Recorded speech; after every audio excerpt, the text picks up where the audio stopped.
Kugan Cassius IFL TV here in Bangkok in Thailand for the WBC convention. Delighted to be joined by heavyweight legend Scott Welch. How are you, mate? Yeah, I'm very well, thank you. Yeah, very good. Bangkok's an interesting place, isn't it? Very interesting. Yeah. Very interesting. Full on, isn't it? You're walking out, there's people everywhere. You've got to try not to get run over. It's great. Motorcycles everywhere. People, no helmets. Yeah, they must be having many accidents every day, I reckon, don't you? Yeah. Every day. But anyway, we are here. But yeah, it's been a great few days here. There's a lot of names here. Usyk's been here. Katie Taylor, Duran, Devon Haney, you. Quite a few people. Dave Walker. Yeah, that's right, yeah. Yeah, no, interesting. Good to see. So. Right, how's Tommy, first of all? Yeah, Tommy's good. Listen, we took the risk and unfortunately we got caught, we got clipped early and he didn't recover. So, it is what it is. It's heavyweight boxing, as we know, right? Yeah. But obviously coming into, I know we spoke prior to that fight night and yeah, you were fully confident, but you've got to be. Obviously, you knew what you was going in against, but you were fully confident that, you kind of had a plan to kind of like dismantle, if you like, Riakpor's plans. You can do all the preparation in the world to get it right? But one shot in the heavyweight division just changes everything. And I think he made a mistake. He pulled out instead of staying in. We'd actually worked on staying close. And once you get close to somebody in the heavyweight division, you've got to kind of stay there very close because otherwise you're open. And I think he made a mistake. He knows he made the mistake. He pulled out, he tried to soften him up to the body, move out, and got clipped, got caught coming out. So it is what it is. So.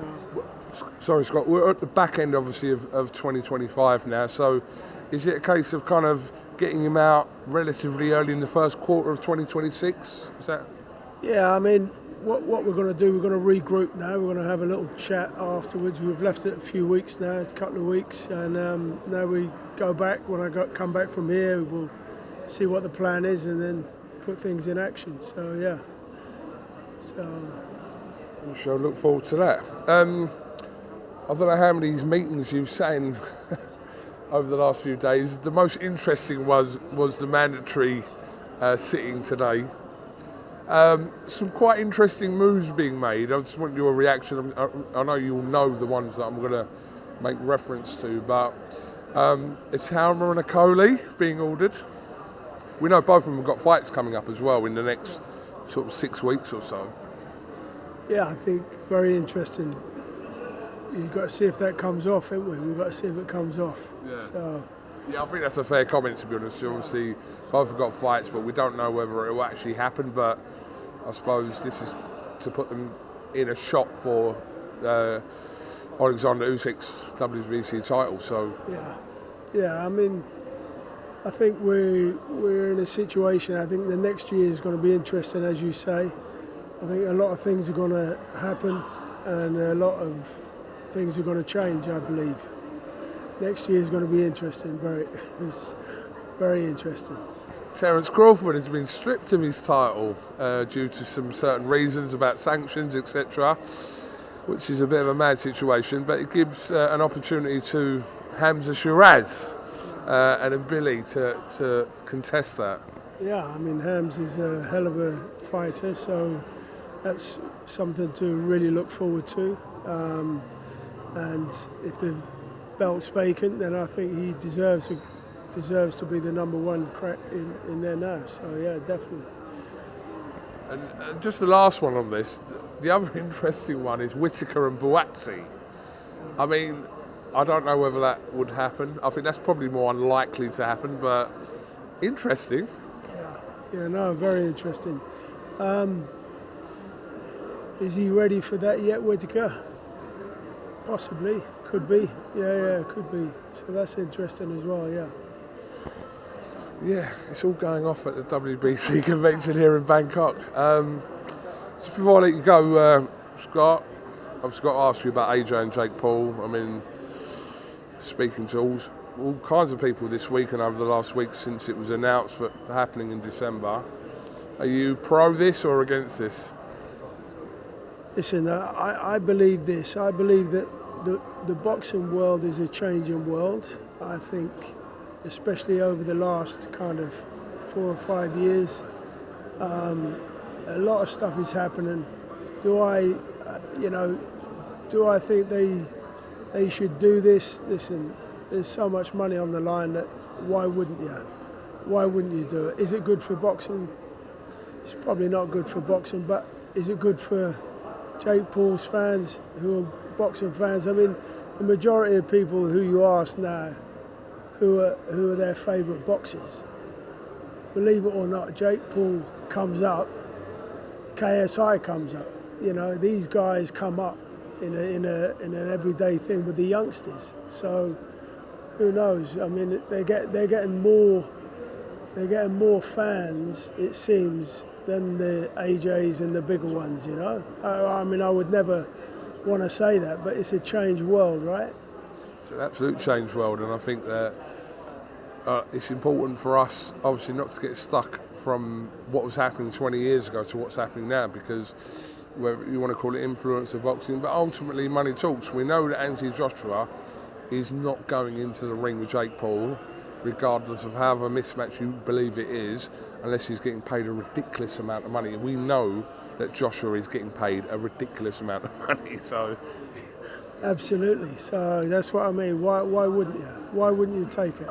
You'd be a fool not to. If you're getting offered, I mean, the whole thing about your career, when you finish your career, should be that you earn money, right? The number one thing, you should have money behind you. It's a hard enough career. It's a career that you can lose your life in. So would I say the number one thing that you want behind you is to get the money. The belts, bank balance. Yeah, the belts are great, but the money is what's going to last and see you through the rest of your life, you know.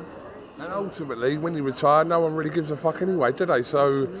These comments about whether stuff should happen or not are not paying their bills, are they? So. No. You've got to get the money out of the game. So whatever way you get that money, I believe that's what it's all about now. And I think Joshua's probably doing the right thing. Wait, not probably, he is doing the right thing. If you're getting offered that much money to go in with Jake Paul, who's definitely 10 levels lower, you know, unless there's something that we don't know, right? So. Let's not get into that. I know what you're referring to. Let's not get into that, but I don't believe that to be the case, just for reference. No, I think, listen, I think Joshua wins easy. I think he wins easy. So, I don't see that he'll probably go out to bust him that quick. I think he'll probably take him apart around about 7 or 8, somewhere around there. It's going to go 7 or 8. That's crazy. I think he'll no one I spoke to thinks it's going to go. He'll play the game. You reckon? He'll play the game. Yeah, he'll play the game. No. Yeah. I will knock it. If it does go, you're the only person that said this. But that's crazy because a lot of people have said it maybe not the first round, but maybe like rounds 2 or 3 max. I get what you mean, but that's crazy. But he's going to show. He's just going to put on a. He's got a. I think Joshua is going to put on a boxing. Just show how good he is at boxing. You don't need to get rid of him straight away. Interesting. Well, listen, Scott Welch has said it first. If it happens, I'm reposting this video after fight night. Scott Welch, much appreciate your time and enjoy the rest of your time here in Bangkok. Have you got anything else you want to add, mate? Sorry. No. No. We're at a great time out here, so everything's good. WBC is a fantastic organisation, and it's great to be part of it. So, superb. Thank you. Top man. Thank you very much, Scott Welch.